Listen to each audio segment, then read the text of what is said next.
Okay, guys, whenever you're ready.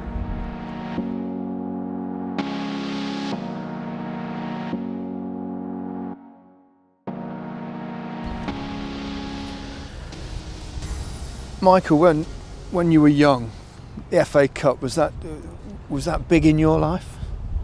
It was the only thing in many ways. Yeah. Every time I kicked a ball in the back garden, Michael Owen in the cup final, scoring for Everton. And I say Everton.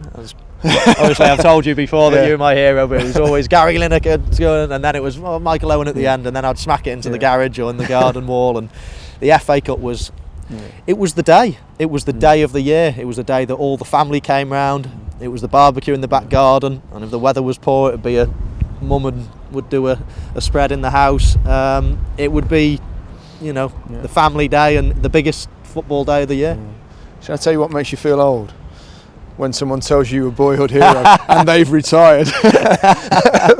But no, I mean, the FA Cup, I mean, I'm older than you obviously, but it was something, wasn't it, that it was the big game to watch. That was nowadays obviously so many matches are on television, aren't there? So many big games as well, but in the early days, 20 years ago, whatever, 30 years ago, 40 years in my case, that was the game that we used to see, wasn't it? It was, and it was accessible, wasn't it? We could watch it. We were starved for football back when I was growing up. I would plead my dad to, if I could stay up and watch Match of the Day or anything that was on television. But the FA Cup final was on telly, and it was the big day that was the first thing that went in the diary.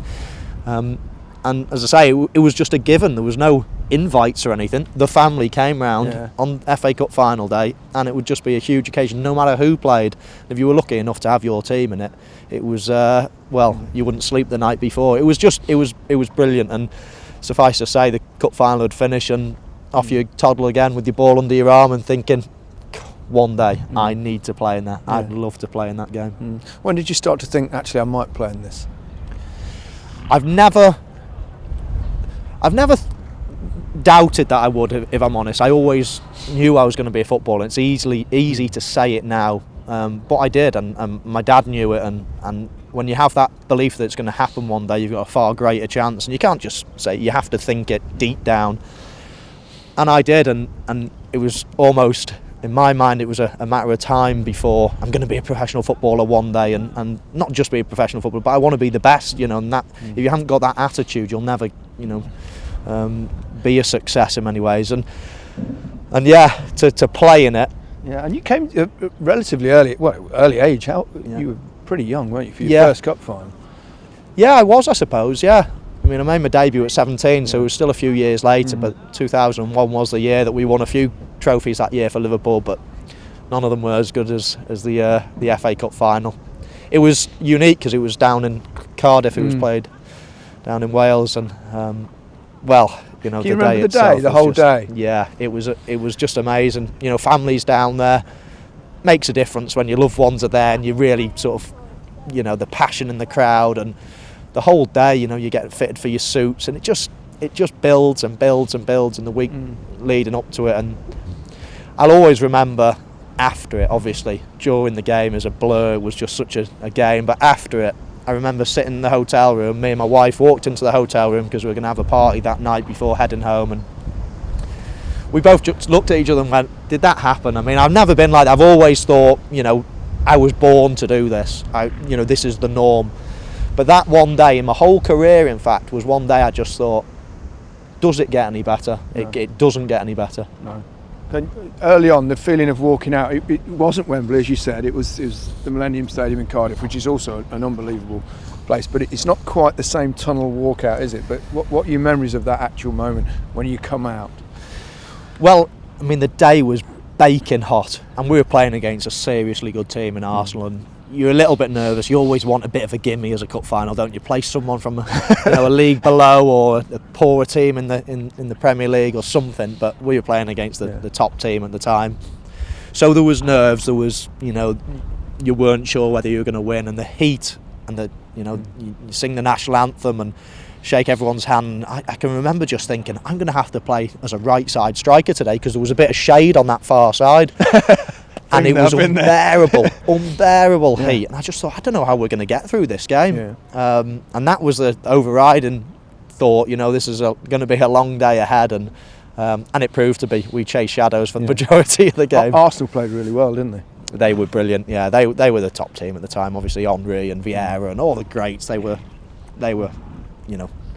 and you'd have to say that they deserved to win, and that's what made it even better. Because when you snatch victory, when when possibly you didn't deserve to, it was just one of those games. During the match, we started to think that this really is not going to be our day. They got in the lead, and you were clinging on, really. We were clinging on. We went 1-0 down. We had countless balls cleared off the line. Possibly could have given a penalty away, and but we just hung in there. And as a striker, as well as I do, you don't get a kick all game, and you just wait and you're thinking I am going to get a chance. And I went into that game in really good form. I was banging the goals in towards the end of that season, and I just knew if I got one chance I'd be able to do it. And when that first chance fell and I tucked it away, you could just see that Arsenal had thrown everything at us, and we were still there, and now they weren't leading, and they just slumped. And I just thought, I'm going to score again here. We've got them. Yeah, the first goal, it was a terrific finish. It was one of those just instant hits, wasn't no time to think. It was instinct really, and you're watching the ball come. I think Gary McAllister knocked it over, and you're watching it and you're just thinking, well, I'm never going to get that. I've got to get the next one. Yeah. So you're assessing the situation, you see a bit of space and you think, I don't want to move into it straight away because someone will come and mark me. So you're acting as if you're not really interested as you'll see it loop over, and then last minute you think it could just bounce there. So I moved into the space quickly and it just bounced, and it was all about keeping keeping the ball down and whacking it into the corner, and what a feeling. It's amazing, isn't it, how a goal can change a game. However much you've been dominated beforehand, you score. It's a real momentum shifter, isn't it?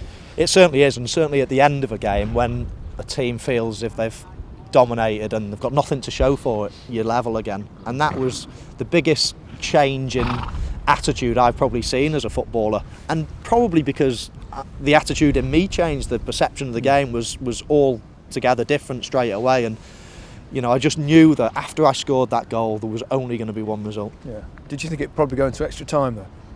I did, yes, certainly I did. And then you think, Arsenal have got a corner, oh no, are we going to concede here? Little do you know that in the blink of an eye then you're going to score a goal that wins the FA Cup, and but you've got to prepare yourself for extra time. You're thinking that, but you're on the ascendancy. Gary McAllister came on, we were starting to get a little bit of a foothold in the game, and it went from there. Yeah, and talk me through it. Talk me through that goal. There can't be many goals in your career. Obviously you scored the wonder goal against Argentina, etc. But there can't be many goals that were quite satisfying. Surely it's that one. None. I have to say none, and a lot of people say best moment of your career, and you can roll off hat-tricks in Munich and goals in World Cups and the one in Argentina against Argentina, but that won us the FA Cup. That moment, if you say have one day back in your career, I'd want to rewind to that day. The ball came in, it was a corner, and I stayed up front, and the ball just got nodded out, and there was space, and Patrick Berger, I just set off, and Patrick Berger just played it into space really. And I think Arsenal were a little bit, they left Adams and Dixon back, who weren't their quickest players at the time. I have to say, it was not an easy chance. It wasn't. I had no option really. Sometimes you get forced down an alley, don't you? And I managed to wriggle past Dixon, and then Tony Adams started coming across, and you've got a couple of options. You either take it back and think the chance is over, I'll wait for support, or you just hit it. It was on my swinger, it was on my bad foot, and there was probably only one area in the goal that I could score in, and David Seaman possibly could have saved it, could have got a touch to it, but I could do no more. It was right in the corner with pace, with my left foot, and the feeling. I just can't tell you. I can't. Try.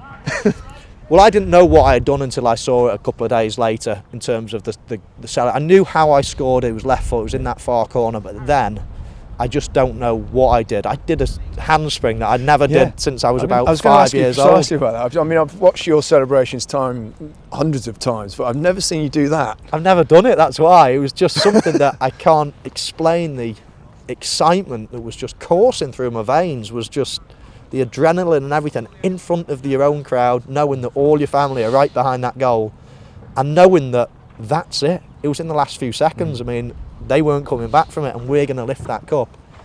all those emotions were just, as I say, I can't Like an explosion just love of joy. to rewind it. Yeah. Yeah. And your thoughts at the time, just after, and the celebrations when you win in the cup, you must have known that, you know, in many ways this has become the Michael Owen final as well. Well, you all dream of it, and that's where it goes back to, you know, earlier in your life when you watch the FA Cup final and you see someone scoring a winning goal and you just think, oh, what a feeling. And then one of the first questions after the game was a journalist saying, do you realise this will be called the Michael Owen final in years to come? And it was then it really dawned on me that was a special day that I will never forget and always be, you know, my one moment in football that I think, you know, that was the day. That was it. And it, also, I suppose that was your only FA Cup final. It was, yeah. Yeah, and at that stage you'd have thought, I want some more of this, and you know, it's a great shame. It is, yeah. But I suppose you're going to have one. Exactly. You know, you can be greedy and Yeah. win 2 or 3. I mean, I've won 3 League Cups in my career, but you know, 1 FA Cup. Yeah. There's so many good players, so many great players that have never even won that cup. Got to a final, in fact, but won it. So, you know, I'll take it. And as I say, to have had a big hand in winning it as well was, you know, it's probably as good as winning 3. Yeah. You know, with playing 10 minutes in each one. Would it be as good as having one of these horses win a classic? Well, it's funny because when you finish football, you search, don't you? You search and search for things that are going to replace that feeling of scoring, and you know, having a big winner on a big day, well, gets 20% close to it. But I've searched for a long time now. Nothing will ever get close to scoring that goal. It doesn't exist. That's the thing. Michael, thank you. Thank you. Brilliant. Absolutely superb. That. Lovely. No problem at all. Just chat. Yeah. Did you hear the horse In fire? amongst when we How would you compare it, walking up to take one for England in a World Cup shootout, and compare it with taking one to win an FA Cup final? I think it's different. I think there's a lot more pressure with England when you do it because of what's happened before.